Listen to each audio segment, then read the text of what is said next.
Well, thanks to everyone for coming along to our session today. This is the fourth and final session of the Australia Research Centre's a day-long event, the beginning of the System Governance Forum. And but for some of you in other time zones, it may well be the first session of the forum. So we've had, probably our participation in person has roughly been inversely proportional to the online participation. So I hope we will have at least no joining online as well today. I'm Jonathan Pickering. I'm based at the University of Canberra. I teach at the Canberra School of Politics, Economics and Society. Organising this event, also the Australian event, and I'm also a co-chair of the Scientific Steering Committee for the Earth System Governance Project, and very glad to have everyone here today. And we have what I think is a really interesting panel, and certainly a great array of panelists who will be joining us today.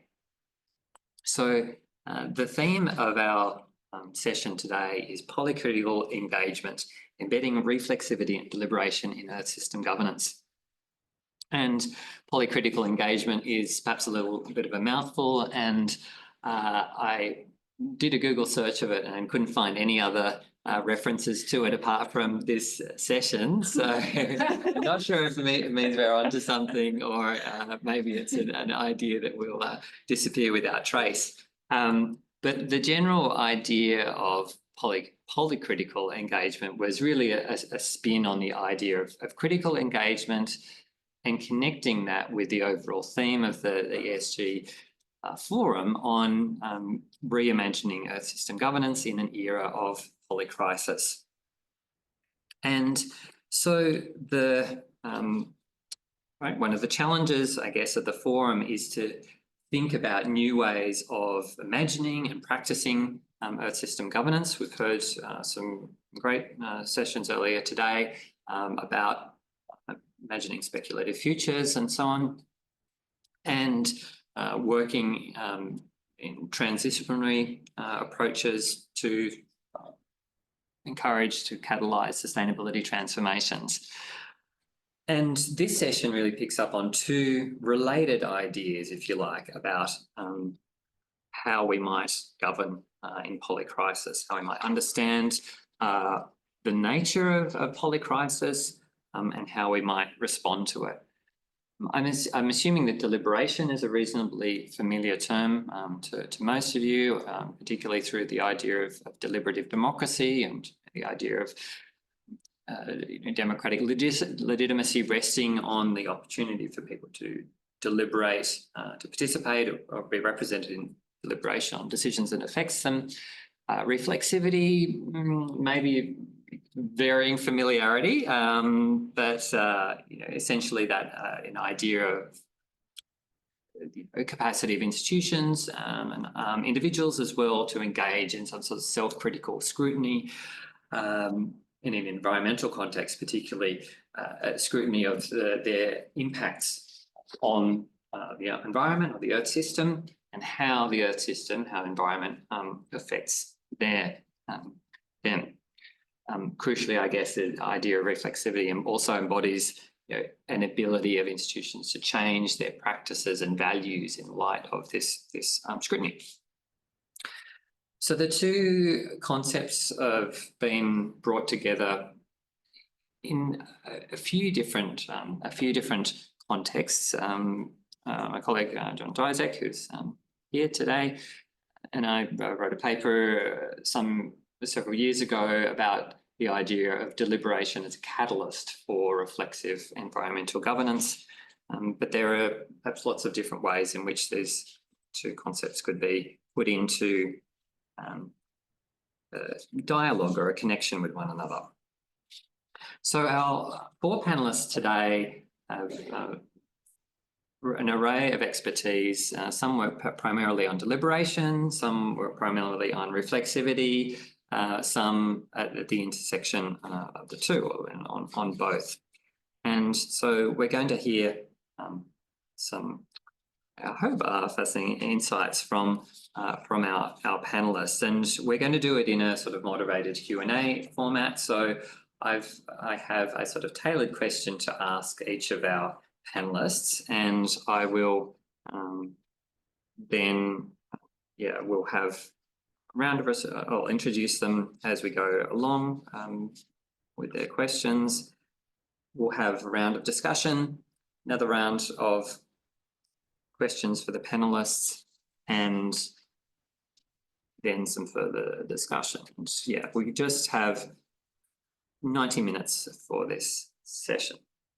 So I'm juggling a few computers at the moment, so I will just bring up my screen of questions. And for those of you joining online as well, please, if you'd like to put any questions in the Q&A initially, that would be good. And we will check in as soon as we can. Right. So, all right. Now, I will just, here we go. Yes, I have the right sheet now. Okay, so I think our order is, first we have Wendy Conway-Lamb. Wendy is a PhD candidate at the Centre for Deliberative Democracy and Global Governance here at the University of Canberra. Her research examines inclusive and democratic approaches to climate governance with a focus on climate change adaptation. And she has a policy and practitioner background in climate change and international development in the Asia-Pacific region. And it's been a pleasure of working with Wendy. And my question for you is as follows. So, Annie, there's been a lot of optimism in recent years about the potential for deliberative forums, such as citizens' assemblies, to improve collective responses to climate and ecological crises. And there's also been quite a bit of enthusiasm about the possibility to convene such assemblies at the global level. So, you've been doing some work on the Global Citizens' Assembly on climate change, and based on your evaluation of the Assembly's work, do you think this optimism is well placed? Great question. Thank you, Jonathan. And hi, everyone. Hi, everyone online. So overall, I would say yes is my short answer. But that's the spoiler alert. And look, there are some caveats there. And what I would say is that yes, we've done some really interesting research on this the world's first global assembly as it was billed. And I think my evaluation is based on my kind of optimistic stance is based on, I mean, number one, I really want it to work. I think it's in principle, normatively. But you asked based on my evaluation or our evaluation. There was a whole team of researchers evaluating the first one. And I think my response is actually based on not just how well it went, in fact, less on how well it went, because while there were great things, there was an awful lot to be learned. But in addition to the evaluation that we did on the Global Assembly that took place in 2021, we're now actually seeing what's coming out of that and how the process may hopefully be being taken forward into a second global assembly. So looking at how they seem to be taking on board the lessons that have been learned and discussed through the experience of the organisers and participants themselves, and also from researchers who include many more people than just me. I'm pretty positive, but I know I've only got a short time to kind of set the scene for this, and we'll come back to it after hearing from the other participants on their topics. But if you haven't engaged with the Global Assembly, so one of the ideas for how to collectively take a more deliberative approach in this age of polycrisis is a citizens' assembly at the global scale. And it's not a new idea. There have been a growing number of citizens' assemblies, including on the subject of climate change, including at national and subnational levels. There have been some kind of international scale things, but as for a global assembly, the idea's been around for a while. John Dryzek's with us. He and colleagues, it was 2011 that their paper came out proposing this very idea. So the rationale, kind of obviously, for a global scale, citizens' assembly is to generate better, fairer decision-making by giving ordinary affected people a seat at the table. And this world's first global citizens' assembly took place in 2021. The topic was the climate and ecological crisis. It brought together 100 citizens from across the world, identified after randomly selecting 100 points on the globe using an algorithm. So it was adopting a sortition type of process. So I think that's one of the elements that has been proposed and debated, whether that's the right way to choose members.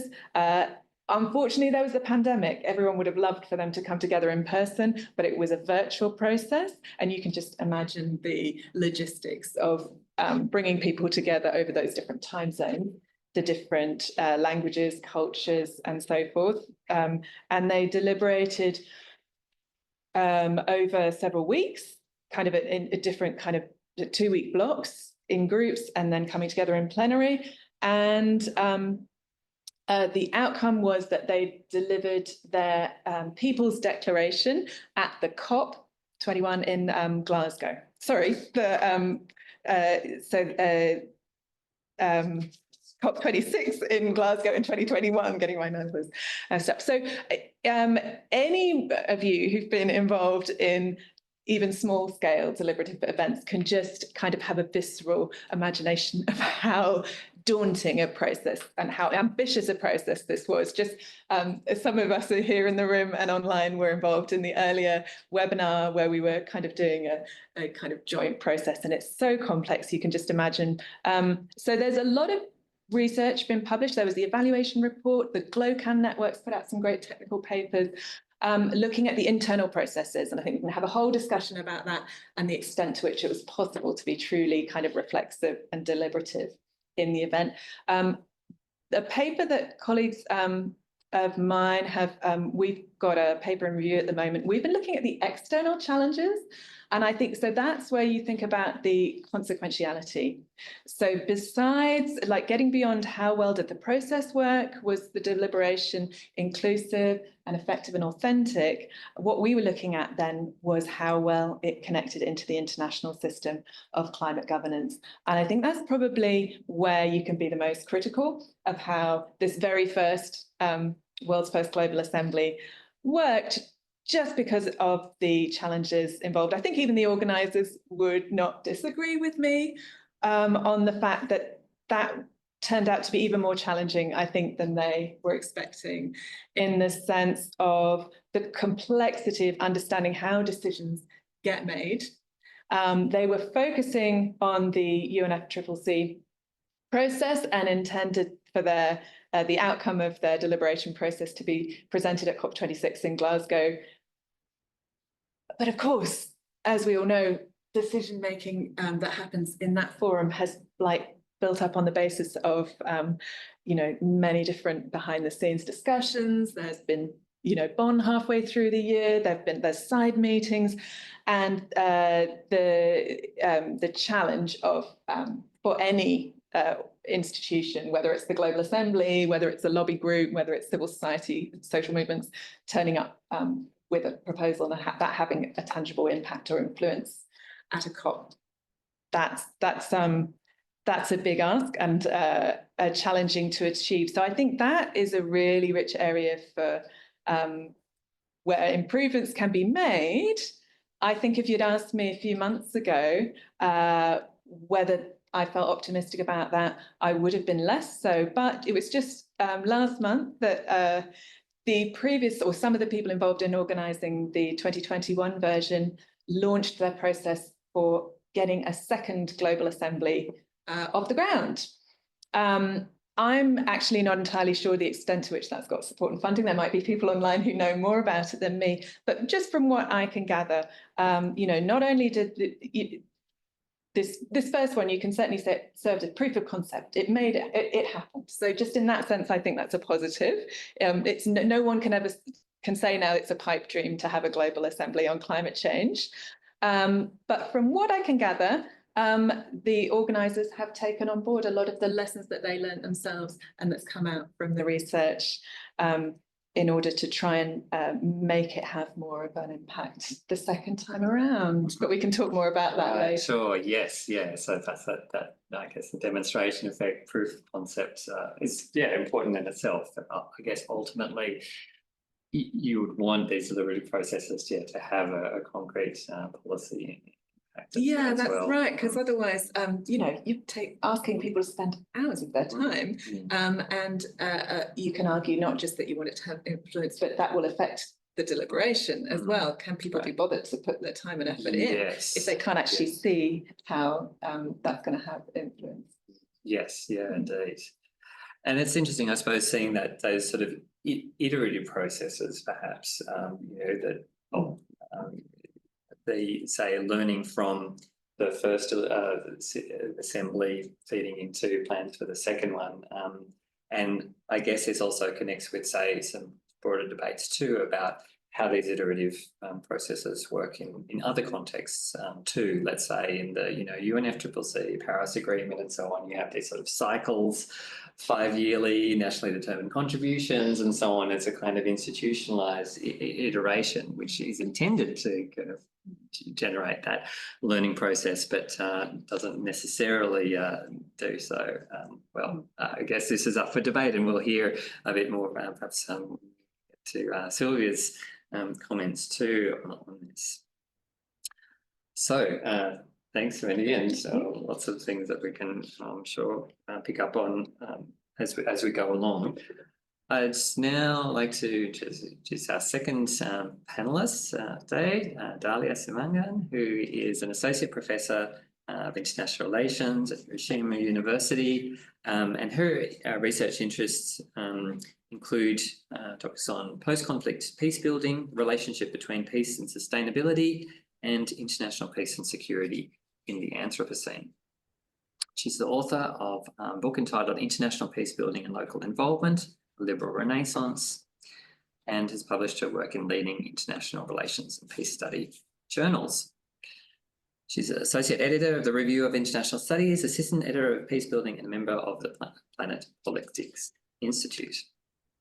And Alia, I have a question for you when my computer wakes up again. And so now I turn to the idea of reflexivity and its application to a context that I think is particularly timely and perhaps suggests how ideas of reflexivity could address multiple forms of crises. Right? A lot of, say, what I and others have been working on have been, say, more in the sort of environmental realm, but there are all sorts of ways of connecting them. And so you've written extensively on the idea of reflexive peace building, and it strikes me as a very valuable lens because it could help to identify ways to address two forms of crisis: armed conflict and ecological degradation.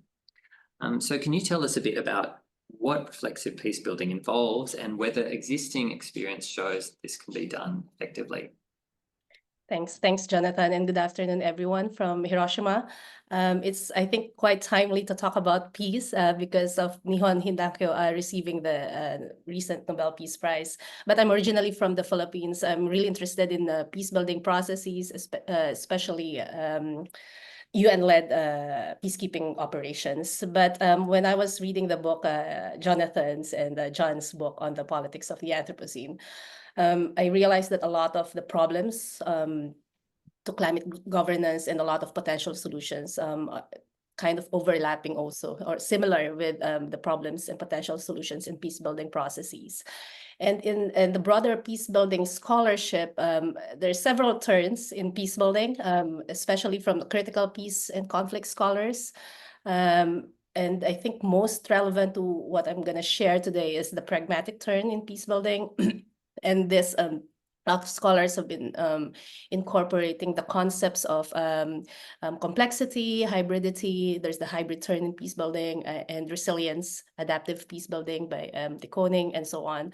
And I think these are very helpful in understanding the limitations of the liberal design in contemporary peace building.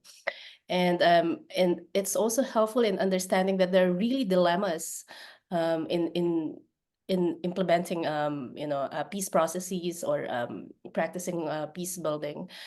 Examples of these dilemmas, first, especially from UN, United Nations peacekeeping operations, they are designed as internationally led, but at the same time, there's this recognition that we need more local involvement in peace building processes. So that's one dilemma. Another one, a lot of this because of budget constraints, etc. A lot of these peacekeeping operations are short term, but there's also this recognition that these peacekeeping operations, they have to have reasonable exit strategy, and that strategy could require some long-term planning. And third one is a lot of these peacekeeping operations, they require infrastructure. And those infrastructure would have short-term or long-term impact on the environment. So those are some of the dilemmas. And there's recognition in the peace building scholarship that these are the dilemmas that need to be unpacked and solutions that issues that need to be addressed. And because of this critical engagement in peace building scholarship, there's also now this recognition that perhaps the international peace building architecture needs the kind of peace that aligns with global justice. And this is what Oliver Richmond and so on, they've been writing about this. And what does that entail? A lot of challenges. It entails challenging domination, injustices, inequalities, etc., across environmental, political dimensions, and also across intergenerational issues. So this, I think, are especially when I was reading The Politics of the Anthropocene, there's some resonance to it. So I thought the idea of reflexivity is a useful diagnostic tool, especially in applying this iterative process that Jonathan mentioned, this iterative process of recognition, reflection, and response, and especially in identifying this pathological path dependencies in peace-building processes. Those path dependencies could be values, practices, structures, and so on that make it so difficult to address a lot of the problems in peace building.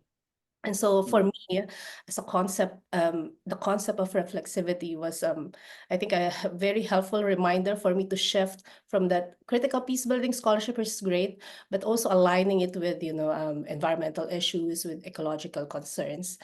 And also because of the need to have more local involvement, the need to have more long-term outlook for peace building, and the need for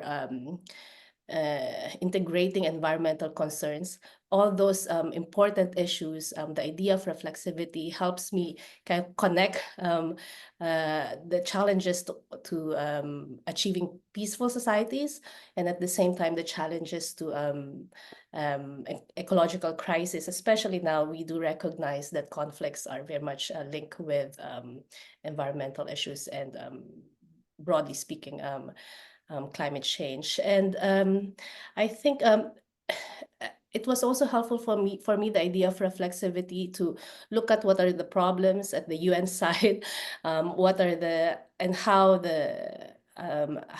they rectified those problems. So this idea of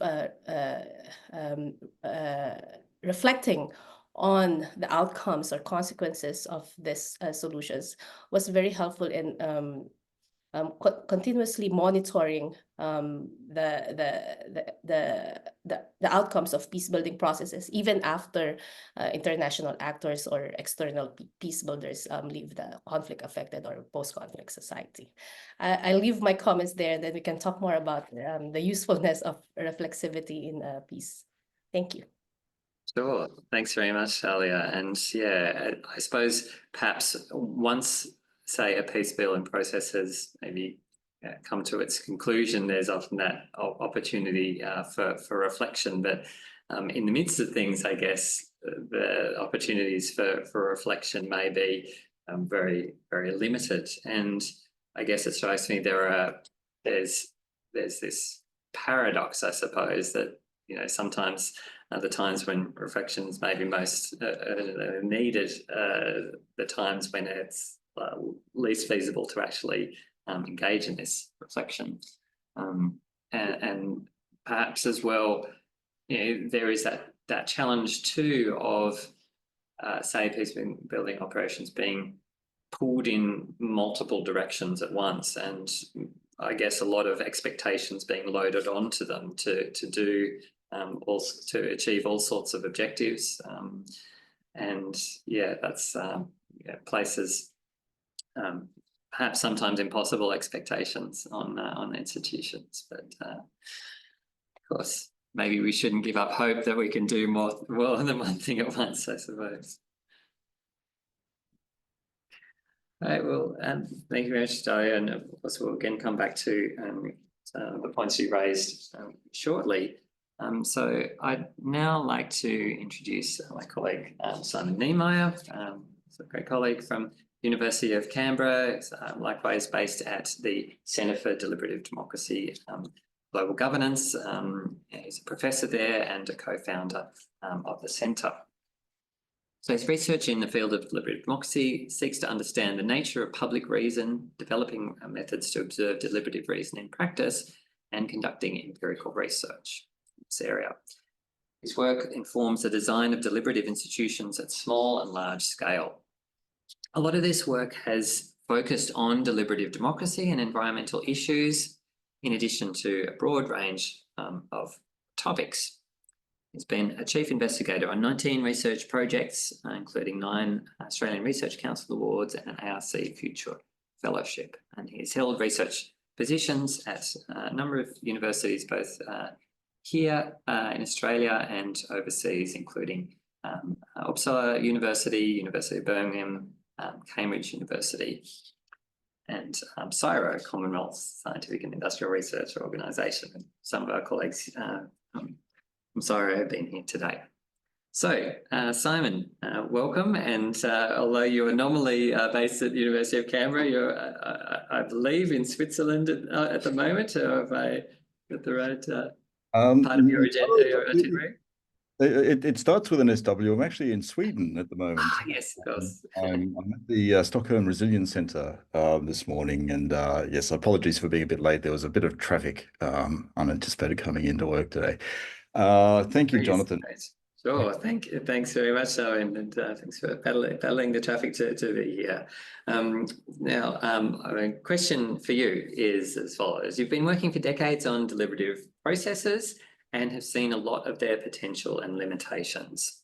So when it comes to environmental issues, can you point to a recent experience of a deliberative process? For example, the Swedish Climate Assembly, which has just happened recently, and tell us what worked and what didn't work so well.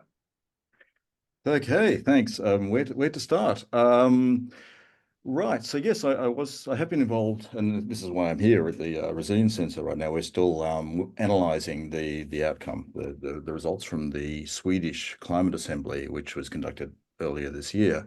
But before discussing in terms of what works there and what potentially hasn't, it's worth reflecting on and what we consider a good outcome in a deliberative process. And I think a lot of colleagues will agree that there's no sort of one measure here. There's all sorts of benefits that are associated with running these sorts of events.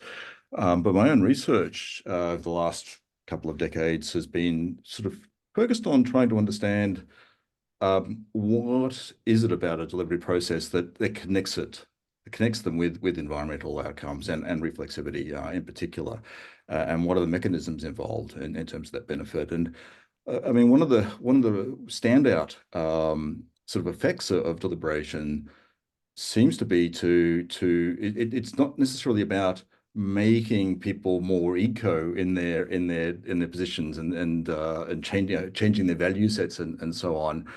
The thing that really stands out is that the tools are there already. I mean, there's always an under expression, I feel like, of environmental values in the choices that are made because of various dynamics that we experience that distort views and so on. We see this particularly in the case of populism and so on, where we're often distracted from what's important to us. But the deliberative context is really special in a way, and it's been wonderful to sort of see this happen over so long, where the participants that come along to them, really open up and really engage with each other, and there's a lot of trust in the room, and develop very sophisticated positions on issues that do reflect the complexity that are inherently involved with environmental issues, and you see that reflected in the outcome. So it changes the sort of the relationship between the values and beliefs that they come to the process with. There's some adjustment, and of course there's learning, but those seem to have an effect that are beyond the things that they learn in the process themselves. So I've spent a bit of time more recently looking at the specific mechanisms that are going on. So I've just mentioned opinion change and knowledge gain and so on. The other effect that comes out with the analysis, and we've actually been developing methods to actually look at this and metricize it even and try and understand it, is that you have an effect. Hannah Arendt uses the term enlarged thinking, that it does broaden the mind. So rather than actually base your judgment on what should be done on a particular set of salient considerations that are sort of obvious or manufactured by populist rhetoric and so on, it does broaden the basis of which those decisions are made upon, and this is where the sophistication comes in. The other possibility is it changes the understanding, the sort of the way we understand the world in terms of the nature of cause and effect. But of those three effects, it seems to be integration that really has the biggest effect. In cases with climate change, I've actually gone back and looked at cases that I've been involved in the past and applied this analysis to it. And when you look at the differences between climate skeptics and non-skeptics, the non-skeptics actually don't necessarily change that much in terms of the broadening of their views. It's actually the climate skeptics that sort of switch from motivated type reasoning to broadening the views in that context. So then there's a question about why this happens and what is it about that situation that creates these sorts of effects. And when we sort of take a closer look, and we're still sort of trying to work this out and understand it, and I mean, there's still a lot more to learn here. But it turns out that we think about deliberation mainly in procedural terms, that we sort of get people together and to discuss issues and work through, and that's important. Of course, that has to be done. But one aspect of it that seems to be particularly important is actually the nature of the context in terms of the emotional context, the trust, and the norms which we engage with issues. And it's surprisingly easy to achieve in a small scale. There's a process that we've analyzed, we call it group building, where the group actually, before they even get into the information, they actually discuss amongst themselves how they think the process should be run. I mean, it's a form of meta deliberation, if you like. And every time this happens, the rules that they come up with reflect the sort of norms that we valorize as deliberative democrats. And then, having generated themselves, they actually then engage in that behavior and self-regulate in terms of the way they anticipate the issue. And this seems to have a really profound effect in terms of opening up the mind, building trust, and that the trust in that sort of that emotional context where you can engage with, really explore issues in their full, seems to make an incredible difference. Then we get to the tricky part here, is that you have to make a decision, and we need to have outcomes and judgments and so on. But it seems that this has a big effect on the other end. We've got more research to do on this, but there is potentially, and I don't want to overstate this, but there's potentially a tension between the need to come up with a judgment and outcome and the objective of deliberating and actually engaging with the complexity of issues. So it seems that processes that actually are front-loaded with a high impact decision at the end, it makes it a little bit more difficult to potentially, especially with complex issues, to actually achieve that sort of integration. And especially if you load it with a vote. It seems that if you focus an outcome in terms of a vote, it compresses the idea, not just in terms of conceptually, but also, sort of emotionally, psychologically within the group. You get more chances of a higher chance of having sort of strategic behavior and so on. So that brings me to the Swedish case. And one thing that really stood out, so I'll preface this with saying the Swedish case was really, an incredible process and has done, some really good work in this space. One feature of the design was that early on in the final weekend, participants broke out into groups and came up with proposals that they then advocated, and then there was a vote on that process. And what seems to have Sorry, just happened the audience, can you just briefly elaborate on the sort of scope of the assembly and what it was? Okay, sorry, Jonathan. Yes. So the process was briefed. The participants were briefed with the task of coming up with recommendations for mitigating greenhouse gases in transport in Sweden, and this was a national process. It's been very plugged in with both the public, a lot of communication with the public, and a lot of media interest, which was kind of surprising from experience in other contexts. And also engagement with politicians. There was representatives from every major party in the country, except for I think one or two of the parties didn't come along. But there's been a heck of a lot of interest and engagement with the idea, and it's been fascinating to see that happen. So the process came up with these recommendations via proposals that were generated by participants, on which they had a vote. And so of all the cases I've been involved in on climate change in particular, we've seen a dramatic improvement in this sort of integration during as a result of the delivery process overall. But in this case, it didn't happen, and we're still, we're in the process of actually analysing this and why that happened. But it seems to be possible that those individuals who are responsible for generating the proposals and advocating for them focused on those proposals and didn't integrate as much as some others who did not. There's actually a big difference within the group itself. So this brings me to the question of what works and what doesn't here, and how we actually manage those tensions. Now, I think they can be managed, and if we actually look at the sort of process of group building versus generating an outcome, that does mitigate those sorts of effects. But it's a question about how we do that. But the point here is that if we actually are focused on the outcome rather than the process, that seems to undermine the potential for achieving these sorts of effects. And it's worth being mindful of those tensions. They're there. My own preference, and again, this is from experience, and I wouldn't discount other approaches, is that generating reports with reasons is actually not only more powerful in terms of generating those sort of effects within the group, but it's also potentially more relevant and useful for decision makers to understand the reasoning rather than a sort of aggregated outcomes. And I think it's worth sort of considering a bit more about those sorts of effects. But the headline here is that you do get some incredible effects within these processes, and it does speak to possibilities beyond many publics. And in terms of how we achieve that, I think many publics can have a role here, an important role connecting with publics and so on. But we still have a lot to learn in terms of how we might affect this. So I'll leave it there now.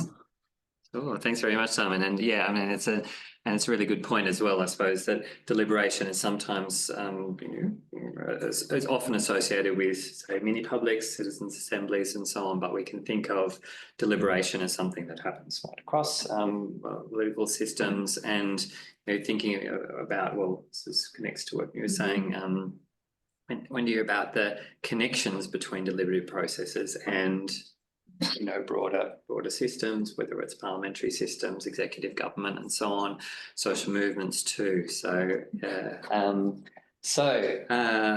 yes, again, lots more to explore. Now, we'll go to our fourth panelists for today, Sylvia Carlson-Vinkhuizen, based at Wageningen University in the Netherlands. And Sylvia is an associate professor with the Public Administration and Policy Group of Wageningen University. And for the past 25 years, she's researched global public governance of the environment, including possibilities to hold states account for the moral and legal obligations they take on in this governance.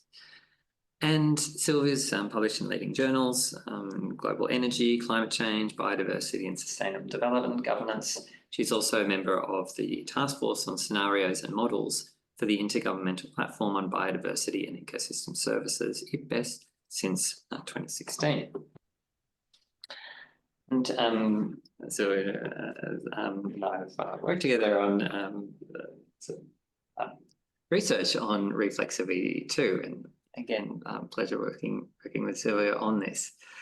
And my question for you, Sylvia, relates to your work that you've done sort of on the UNFCCC and also in the biodiversity context. And so some of your recent work applies the idea of reflexivity to multilateral institutions such as the UNFCCC and the UN Convention on Biological Diversity. So recent agreements under these institutions, such as the Paris Agreement and the post-2020 Global Biodiversity Framework, have moved towards more regular cycles of review and revision of commitments. Do you think these innovations constitute a form of reflexivity, or is this really more of the same? Thank you, Jonathan, for this question. Well, I think there are several ways to look at these, supposedly new institutional arrangements, both in the Paris Agreement and CVD, with respect to reflexivity. Because on the one hand, I do think it is a bit more of the same, because I mean, the cyclical process of working has existed a long time in intergovernmental arenas, discussing various environmental issues and sustainable development. I mean, every 5 or 10 years, there's another UN conference where an action program were negotiated, which included, goals and targets in a way, even if not as specific and precise as starting with the Millennium Development Goals or Sustainable Development Goals. And then, of course, when you come up to the next, ahead of the next 10-year conference, there has been a progress review, but always it's been rather superficial and on the aggregate level, and then most of the time goes into the negotiation of the next 10-year strategic plan. So this cyclical process has existed. Now, under the Paris Agreement and the CBD, it follows this pattern, but I would say that the review process is much more ambitious. It is expected to be more in depth. So we could see that as at least an approach of enabling more reflexivity based on deliberation in that review process. But still, it is at the global aggregate level. It doesn't look at individual countries' performance, but at all countries together. Have they all together achieved what they were expected to achieve? And if not, mostly, always, what does that mean for what needs to be done in the coming period?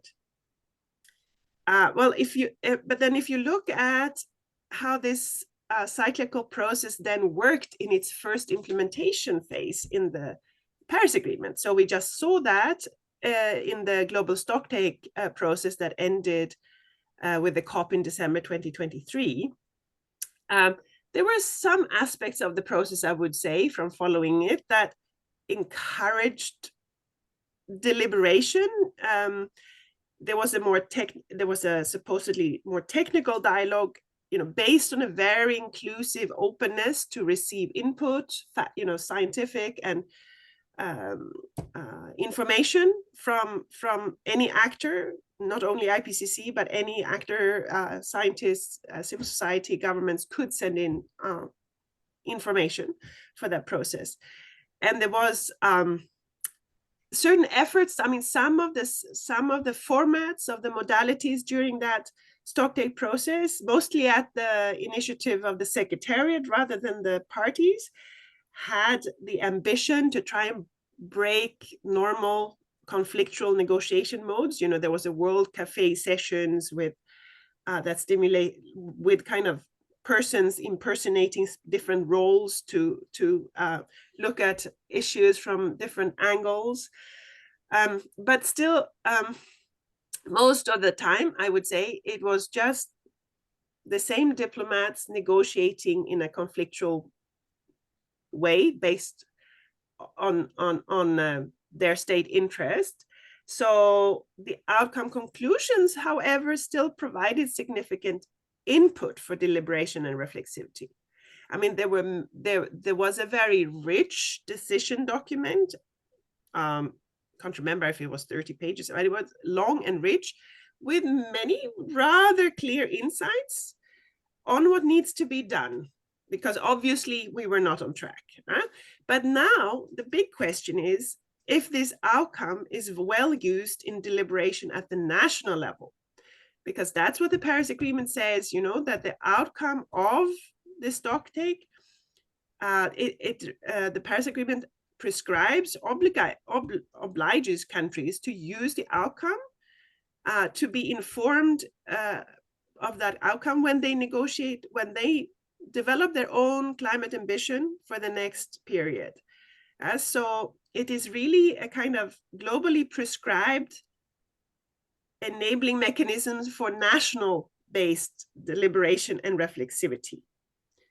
So in that sense, you know, if a national process really uses the outcome of the stock take in reflecting, in truly in-depth reflection of what their highest possible ambition, as it's called in the Paris Agreement, could be for the next period, well, then you could say that these innovations enable reflexivity. But it all depends on how, well, we can say we use it, all stakeholders, whether, because we could use these outcomes as individuals, as households, as member of companies, CSOs, and governments or intergovernmental organizations. We could use them for rethinking our core values and future actions. But the question is, of course, if we do, a tiny evidence of that will be to see to what degree these national determined contributions will have been increasing their ambitions when they are delivered by next year. Yes. Thanks very much, Sylvia. And I guess we can see maybe some parallels with debates about deliberation as well, about, well, the influence of, say, deliberation at different levels. We can likewise see this issue too about reflexivity. You know, perhaps we might see these reflexive processes maybe happening more at the national level than they do at the global level, or at least national level, reflexivity being required in order to contribute to it at the global level. So, you know, where are the levers, I suppose, that might generate reflexivity? Where should we look for them? So we will now go into a little bit of. Be keen to hear any questions from our audience online or in person. We have one question which from online, which I'll come to in a moment.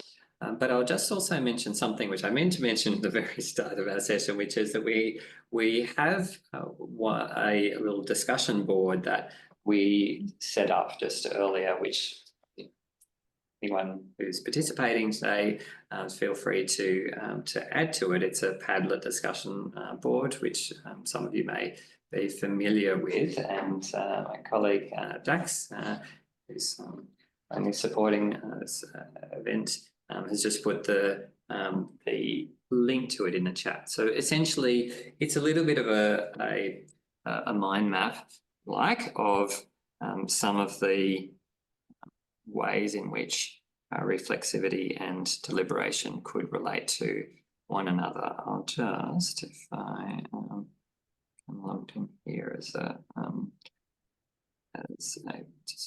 I'm not sure if I can share my screen from here right now. Oh, yes, I can. And So hopefully this may be coming up for some of you.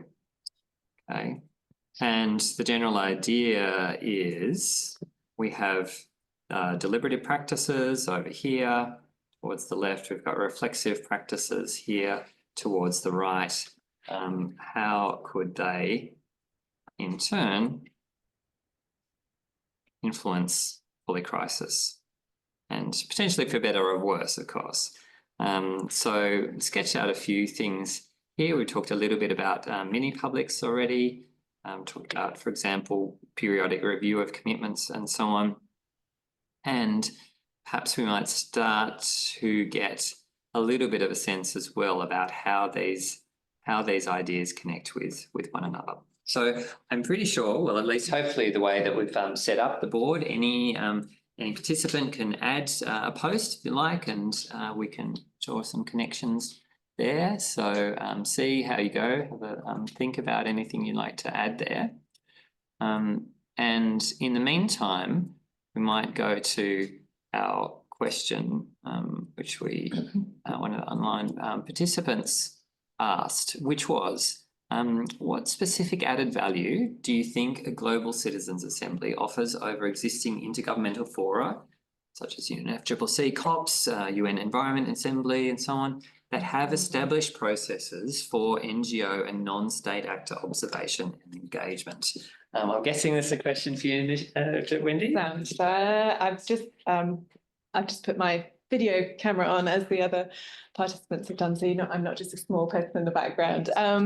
Thanks for that question, and it makes me realise that I kind of skated quickly over in my effort to summarise. I skated over the rationale for having a global assembly at all, in order to proceed with my views on, how successful the first one was, and what it could do better. But I guess, so one important thing to say is that the idea of a global assembly on climate change, necessarily choosing its pathway to impact as needing to feed directly into the UNFCCC process via the standard kind of bonds and COPs, that's not a given by any means. And if you had the time and resources to do a meta deliberation at the global assembly level, I mean, at the end of that assembly, there was discussion about what should the next global assembly even be on. Should it be on climate change? And I was interested to see that it looks like it will be. But so of course there are many different. If you're going to have a global assembly on climate change, there's different ways that you might envisage having the most, where you might want to have the most effective and meaningful influence within the kind of, if you're understanding what the global system of decision making on climate change is. And then, but assuming that it is, as the first one was aiming to feed into the UNFCCC process, I think there are various aspects that you can look at, but if you're comparing it to how kind of social movements or least developed countries or various kind of groups have their own kind of groupings and attempts to influence the process. This aims to be different in a few ways. One is who gets to participate, and I think in the marketing material of that first global assembly and the next one, it's that what they're saying is anyone could be a member. You could end up being in the second global assembly on climate change. So I guess there's the legitimacy, like democratic legitimacy aspect of that. And there's also the fact that there were people turning up to participate in the deliberations who just wouldn't have had a seat at the table, and they had a virtual seat at the table. But I guess it goes to a bigger question of how do we see, what do we think about representation? So I think whether you're thinking that social movements or civil society needs to have a stronger voice, or whether you specifically think a global assembly of citizens should have a stronger voice in how the global governance of climate change happens. What you're saying is our current system of the UN process, which assumes that it's the governments at the national level who are negotiating, and the democratic process is that they're representing their citizens. This isn't accepting that. This is saying there's other ways to do that. Let's think of people as global citizens. And then, of course, so it's who gets to participate. It's about how are they engaging, and of course the different ways that you could do it also will determine whether they're having what's the role in setting the agenda. You know, I think there's the ideal way of thinking about it would be to kind of resist the idea that all the parties to the UNFCCC are setting the agenda and inviting civil society to help monitor or hold them to account or contribute or be invited. This is the idea that it should be more of a kind of bottom-up citizens contributing, because, you know, we've got local climate assemblies happening, national climate assemblies. Why shouldn't we have a global one? And then if the deliberation process is effective, I think that's also another strong argument in favour of it, because a lot of thought ideally would go into making it a really deliberative process where you know, there's the people who were selected. The intention was to select 100 citizens who, as far as possible, were selected to represent. Again, we're getting to representation. They were intended to represent a snapshot of the global family in the sense that they represented the gender. They were the kind of the gender range, the age range, socioeconomic range of the global population. And then they had a whole range of different levels of literacy and understanding of the climate challenge. So then a big part of the process was was sharing information with them in kind of like in the way that with a jury of ordinary people, and that's the kind of principle behind it. Let's see what ordinary people think about climate change and have that feed into how we make decisions internationally. Yeah, and I suppose that's one of the refreshing things, I guess, that it could challenge, say, the elitism that, well, we certainly see maybe some with some state representation, but also, say, with some NGOs too. But I guess the challenge is as maybe as soon as you know, deliberative processes become more influential, there's the potential pushback, I guess, that more powerful interests could see them as a threat. So, for sure, yeah. We might have anyone in the audience here in person had any questions or comments for our guest, and I guess maybe for those online, if you want to briefly introduce yourself by name. I don't know if we can do it.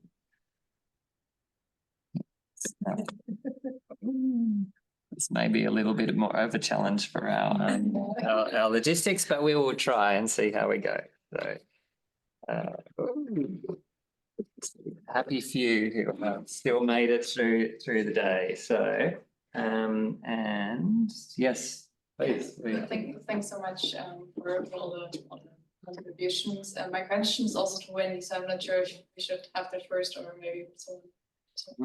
Sure, we might even take if there are a couple of questions, comments, we might take a couple, and then we can see who would like to respond. So my name is Fia Chazzy. I'm usually based in Utrecht University. It's a pleasure to be here in Canada today in person. I would love to learn, because there was so many evaluations going on of the Global Assembly, and you mentioned that there will be a second edition. Can you reflect a little bit on what, or as far as you know, of course, what changes will be made in this regulation? Thank you. Claudia Munera, based in here in CSIRO. Have a question comment about it's about between the difference between deliberation and participation in these spaces. And my comment is about I'm aware of specific cases where climate change has been the issue that came as the common point for people to come together in the room and start clarifying the problems and talking about across sectors and that. I am aware in those cases that it has been successful because it has been on the legislation, specific legislation that allows and enables those mechanisms for that. So probably it's a question for Silvia or anybody on the panel. So I think it's about how, to what degree between, and I'm aware because in that legislation is about enabling participation. I'm not sure how reflexive or deliberative are those processes, but that legislation is creating spaces where people, talking specifically a case in Colombia, where the climate change legislation in Colombia is creating the space for people to come together from different sectors, from agriculture, mining, conservation, etc., private sector, to talk about climate change, about the issues that are more pressing issues for them. So it is something that, do we need to have legislation or legislated these things of deliberation, or how we can do this in a way that is not just forcing or this thing? I'm not sure, it's a problem running here. Sure, well, thanks, Claudia. And maybe we might see, well, perhaps I want to ask if any of our other panelists would like to respond to any of the questions so far. Or if I'm happy to take Julie's question. Sure. Yeah, okay. Well, why don't you start with Julie's question and then we can pass to our panelists. Sounds good. Okay, thanks, Julia. So the question was about what will be different in the second Global Assembly over the first. Now, I must emphasize that I have been involved in the evaluation of the first one, the 2021 Global Assembly, and in preparation for this webinar, I had a look at so they've only just launched the intention to go ahead. What I knew was happening was they were seeking funding and trying to figure out who was behind going to be supportive of a new one, because the resources that they managed to do the first one was surprisingly slim. I guess it was a pretty kind of civil society-led process. And I think I'm going to give you a kind of quick summary of the kind of 4 key areas where I think the next Global Assembly needs to improve, and then I can really only give you my general sense from their kind of initial launch material of where they've kind of taken on board those issues. So big one, I think, is the perception, but also the reality that it was a somewhat global North-led process.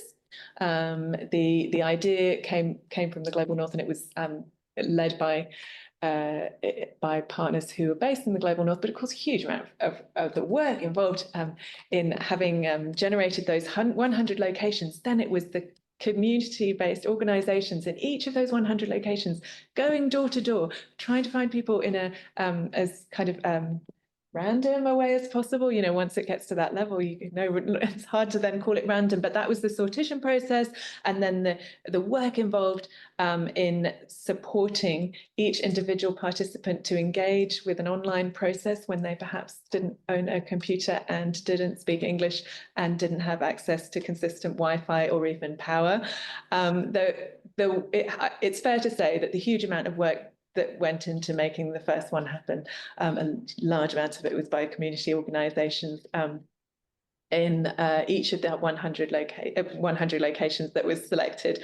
And I get the impression that they have taken on board those, that there's a sense that they're working with, that they've identified that the Brazil government is supportive of having the final one, the final People's Declaration, if that's what they call the outcome of this, to be aiming to be presented at the COP30 in Brazil at the end of next year.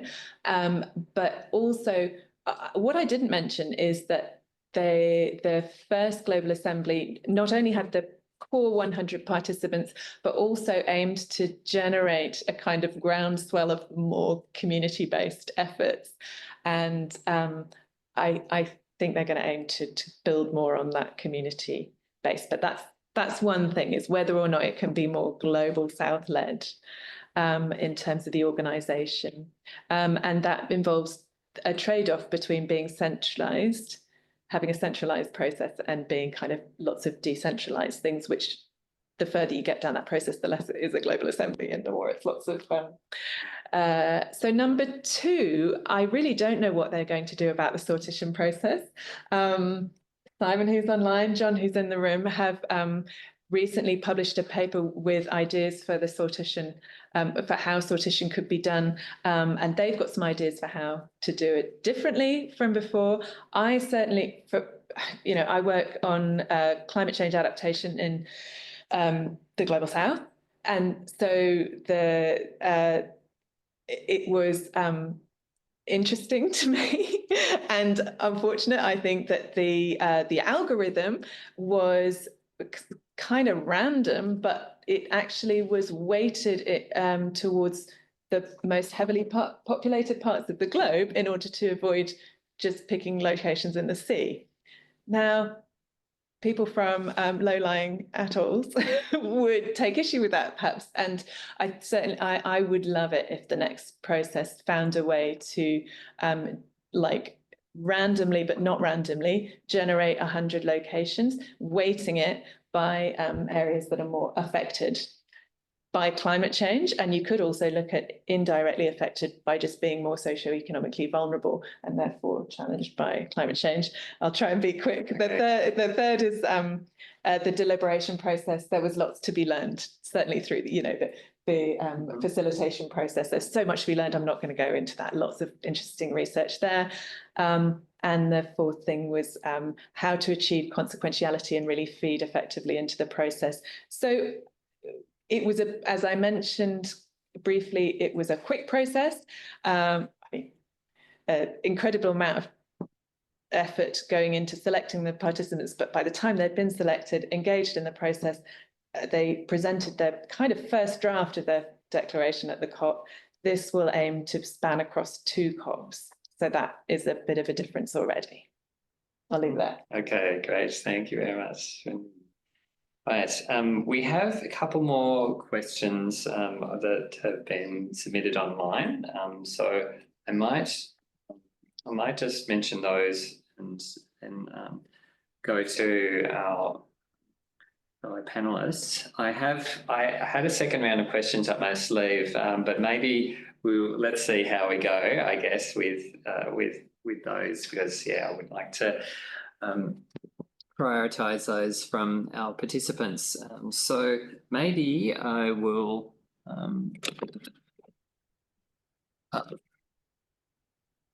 I'm happy to perhaps in the interest of time, I will just read out what our participants have asked. And so the first one is from Bob Webb, who says both reflexive and deliberative democracy processes seem to usually help participants make progress on collective understanding and ways forward, but given resource intensity, how can they be scaled up and out?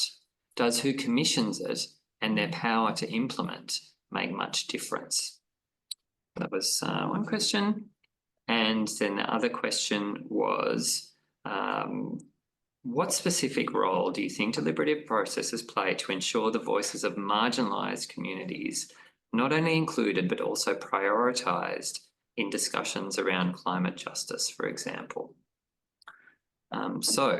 Would any of our panellists like to have a stab on that, either of those questions, or on Claudia's earlier question about the relationship between deliberation and participation? Sylvia, did you want to? No, I was wanted to pick up on the latter part of the question between participation and deliberation, the question about the importance of legislation. If I heard it appropriately, but because I do think there is a really strong role of legislation in the sense that, I mean, that it's something that I really is part of a research project that we're involved in now to see when countries then follow up on the global stocktake and the Paris Agreement, and when they engage in the national processes, are those processes anchored in a new legislation that kind of institutionalizes this 5-year cycle and forcing the national process of rethinking their climate plans to be synchronized with the global requests of that. I mean, the EU has done so. And there's an open question of how many countries have anchored that in legislation. But I do think seeing how quickly the political sentiments around institutions on climate change in countries can change over election cycles, etc. Legislation would really force all parties to stay with this process. I mean, it cannot force them to engage in a truly truth-seeking approach, and but it at least forces them to create some kind of deliberation process with regular intervals. So I do think there is a value. Thanks very much, Sylvia. Dahlia or Simon, do you want to respond to any of the questions? I'll hang it off to Dahlia if you like. Oh, sure. Okay, Dahlia, go ahead, please. Yeah, thanks for the questions. Might not directly answer the question, but I think the idea of again going back to reflexivity, the formative agents, and this is in reflexive peace building. I think when we scale up or scale out, or try to maximize these processes, I think the importance of including formative agents of peace, those who really those on whom the burden of peace building failures falls most heavily, I think is very important in this process. And in this processes, really the marginalized, vulnerable populations, I think must be prioritized. And just looking at the past efforts of local involvement in peace building processes, if it's like tokenistic and elitist type of involvement, although they're local, really just replicates the same problems that have happened in the past. So not direct answer, but I think the idea of formative agents might be helpful in thinking about these processes. Thank you. Great, thanks, Dahlia.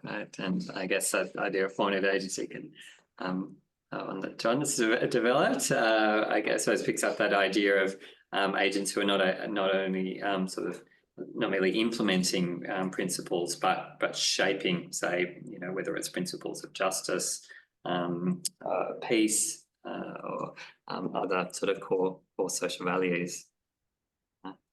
And Simon, did you want to comment on one of the other questions too? A couple of quick things. I mean, I want to answer Bob Webb's question, but I actually, maybe I might hold that off until I answer the second round of questions, because it kind of steals my own thunder there. So I'll hold off. Two quick points. I mean, just following up on what Wendy said about sort of representation and selection. I mean, I think there is a really strong case for extending on.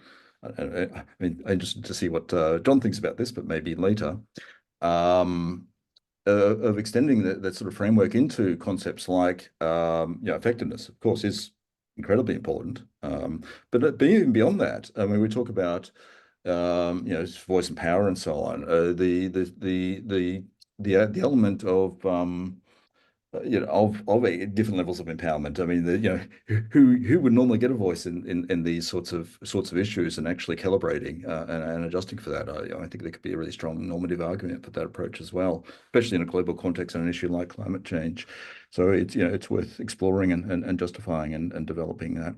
But one last point, which gets back to the beginning of the conversation and the sort of the PAD when we talk about sort of deliberation and reflexivity, sort of at the top, I find it hard to separate the two. For me, reflexivity and deliberateness are intrinsically, they're together, and it all flows from there. So I just have a sort of conceptually, I take that approach. Yeah, it's a good point, Simon. And yeah, just as we've been going along, done Dax and I have just been adding a few points to our little mind map, and we have a little bridge which is showing up here between deliberation and reflexivity. So the role of deliberative practices in fostering deliberative reason, and I guess. Yeah, so we could see them as sort of intrinsically linked.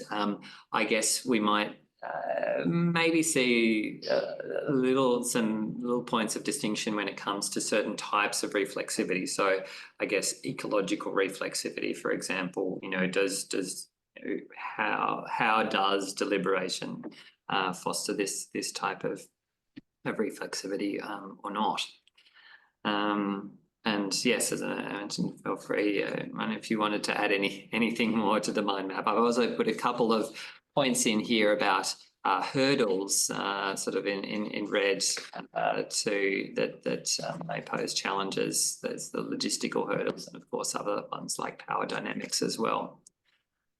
Now, we just have a little under 15 minutes to go, and we have another question from your colleague Gustav Thungren, who was previously Executive Director of the System Governance Project, and very nice to Gustav that you could join the session.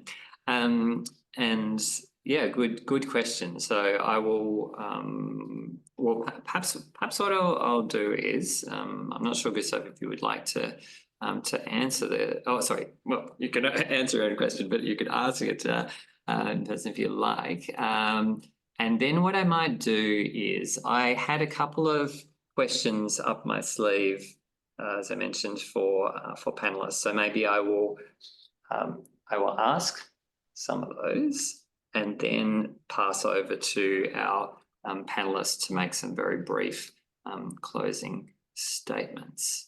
So let me see if I can find my.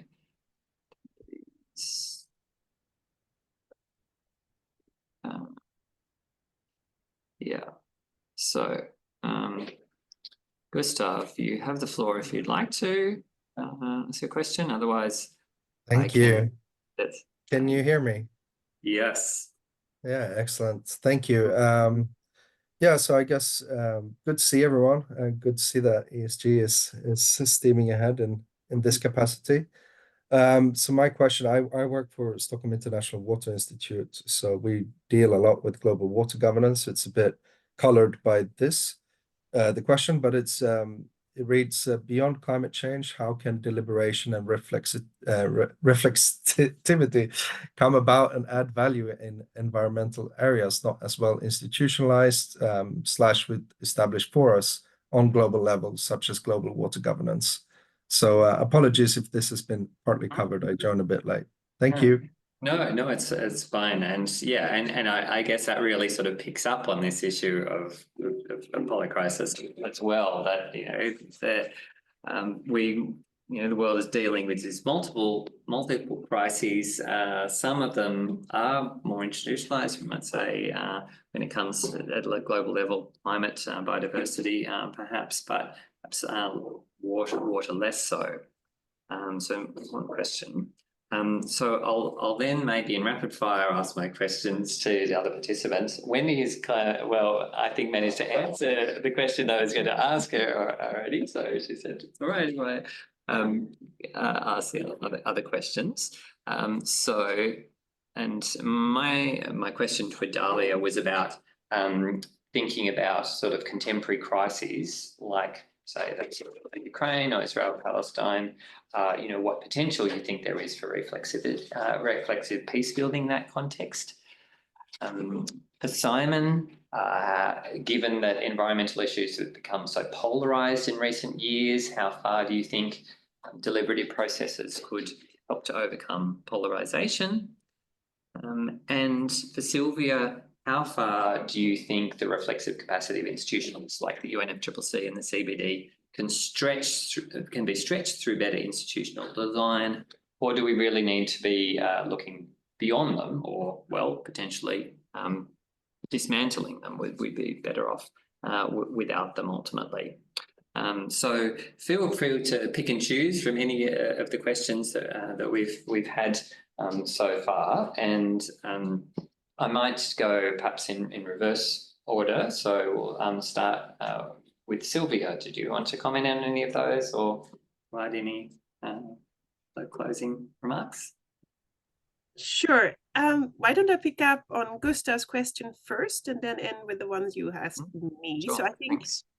I mean, I have no magical solution for this. Of course, reflexivity is by no means required to be promoted from the global level. If water governance is a local, regional, cross-border issue, of course it can come from initiatives and institutional design at those levels. But at the global level, I think maybe sometimes the academic community can, of course, spearhead this, the way that we integrate the results of analysis of the polycrisis of different areas is, of course, also relevant for what kind of signals we send and support we give to governance processes.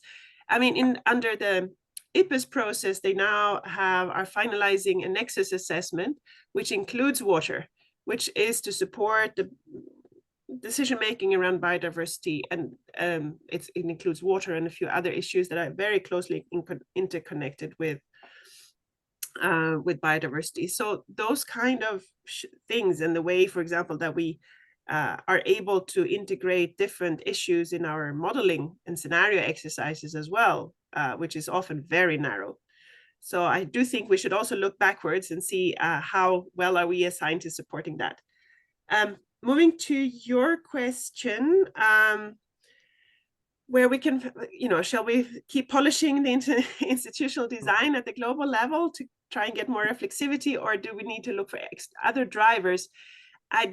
Of course, we could, continue to improve the institutional design somewhat, but I do think that the major driver is to comes really with what kind of attitude and qualities those participating in those processes bring to them, right? Because if you have a prescribed process of deliberation and that where those coming in, sitting at the table, where many of them may be trying to find ways to really explicitly to prevent having to be reflexive, preventing having to change how they do things, or what their primary, interests are in a national decision-making context, then you have kind of a difficult starting point. On the other hand, these processes are, if you look at the quality of the outcome, it's not always that bad, even in these very conflictual negotiation processes, partly because of the pressure a lot from civil society coming from outside. So in the very publicized COPs, you can look at the text, and you can, if you then are authentically interested to turn that text into reality, to use that's a good foundation, right? But something that I saw in the bond negotiations now, just half a year after the stock take, you could also see that particularly those countries who were not very interested in reflexivity, they would backpedal and make everything to stop that text from being used for really rethinking future responses. Thank you. Right. Yes, of course. Yeah, there's the reflexive elements, because there's the anti-reflexive ones in these negotiations as well. Often there's equally influential. All right. Now that we only have a few minutes to go, I'm going to have to bring out my bad cop moderation here. So I think we've probably only got about 2 minutes each for each of our for responses from our panelists. So Simon, did you want to? Yeah, so Very quickly, question of the deliberative processes and polarization. Quickly, I mean, I think deliberation and polarization can be seen as opposites, if you like. If you have a deliberative context, it's not polarized and vice versa. So intrinsically, yes, deliberative processes can overcome. The question is achieving that, of course. And one thing that worries me is that it is not only we're developing an understanding of how that can be achieved, deliberative context and so on. But as we experience increasing levels of environmental change and the stress associated with that, it creates the conditions for polarization. So we actually have a challenge there of overcoming that progression. So we need to think about how to scale this up, and this is Bob's question. And I guess if we're talking about polycentric polycrisis, my position would be we need a sort of a polyarchic approach to governance. But when it comes to delivery processes, we actually need to think about polymodal ways of impact, mechanisms of impact. It's no one sort of mode of transmission there. And there's all sorts of possibilities which we won't get into now. Even simple things like affecting leaders who it sort of demonstrates a different approach to public communication, for example. I've seen this happen in small scale, and even sort of prominent climate scientists, the way they communicate with the public, having been involved in processes, has those sorts of impact. And that's just one example of all sorts of possibilities. So the possibilities are there. We just need to leverage. Right. So we need a sort of polymodal, polycentric response to polycrisis. Poly of polys. Right. Okay. Wonderful. Great. Thank you. Dalia. Yep. I think the what's happening in Ukraine and Russia and Israel, Palestine, I think these are polycrisis. The water issue in Palestine actually exacerbates the ongoing tensions. And Ukraine is one of the most energy intensive countries. The war that is happening there would have impacts on decarbonization efforts and therefore climate action. So I think these are two good examples of polycrisis. There's signs of reflexivity in the international peace building architecture, including more youth and women, and also a bit shifting beyond the linear thinking by reorganizing many of the agencies within the UN. So I think those are kind of welcoming signs toward reflexivity, but there's still a lot to be done. But just very briefly, and again, going back to the idea of reflexivity, is that maybe it's not just we need to be different rather than doing something different, and that is a challenge for all those who will participate in these kinds of processes.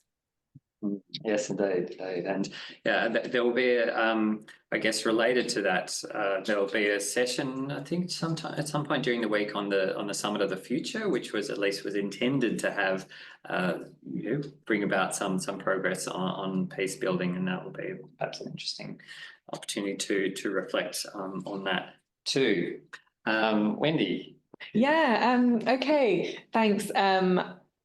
I'd love to be able to engage with all these questions more. I really like the question from Bob Webb about whether who commissions it makes a difference. And I think that will be an important one to keep an eye on with the next Global Assembly, because I know that there was a lot of debate around the first one, and the organisers really grappled with this question. They wanted to be independent. They wanted to be able to say they were autonomous and not co-opted by anyone. But then that leaves you with who's going to listen, who's asked you to ask these questions, and who are you asking them for, and who's going to listen. So I think if we've got a lot to learn as well from how climate assemblies have happened at the national level, where the majority of them have been commissioned by some kind of government entity, if not the government, then a parliamentary body. So that is a trade-off that will be very interesting to navigate, and there's no right answer. But yeah, so so you originally were going to ask me about how we can improve on the first experience of the Global Assembly, and I think I answered that when I was responding to Julia's question. But I think something that researchers will continue to need to provide input on is, what are the principles that we're aiming for? How will we know when we've had a good deliberative process? How will we know it's been better than the last one? What are we actually evaluating it on? So I'll leave it at that. Thanks. Hey, thank you, Wendy. Thanks, everyone. Thank you. No, we are just about out of time, but did you want to? I just want to make a comment, linking the previous session on imagination to this one on reflexivity. I made a note when Katrina was talking in the previous session. I can't remember, there was a paper that multiple authors that she quoted along the lines of saying that the inability to imagine a different future is at the heart of failure on climate change. And that seems to be almost I mean, I don't think the language of reflexivity was there in that, well, either in that session or in the paper she quoted, but I think it's that's a crucial link there. And then I do wonder, thinking about the Global Climate Assembly that was held, I mean, were there opportunities to consider a future different from the to imagine a future different from the present, or was the discourse very much caught up in the sort of established expert-based discourse that is prevalent in the UNFCCC? And so I wonder if that was perhaps a missed opportunity for reflexivity in this particular global deliberative process. Right. Yes. I agree. Yeah, absolutely. I think it was. Yeah. It has so much potential to allow the broadening of the scope of the discourse on what climate governance could achieve, and it was fairly constrained by the information that participants were given, and also the constrained time in which that they had to discuss it. Yeah. All right, well, we are out of time. So I know there are a couple of questions that we didn't get a chance to answer, right? But I really hope that will keep this discussion going during the week. Not least, I guess, say on universities, one point there's going to be a session during the week about the role of universities in responding to polycrisis too, which I think will be a really valuable one. So I'd like to say thanks very much to our panelists today for sharing their insights and their wisdom, and thanks to everyone who's come along online and in person too. And thank you very much to our colleague Dax and or Ash, who invaluable technical support. And yeah, well, I hope we'll continue the discussion. If you'd like to get in touch with any of us, feel free to. And we hope you enjoy the rest of the forum as well. So the opening plenary will be on later today. So it'll be 9:30 p.m. our time, and hopefully we have yours for most of you. And we'll also no doubt see you at other sessions during the week. All right. Thank you. Thanks very much, everyone. Thanks, everyone. Thanks. Thanks, Simon. Thanks, Sylvia.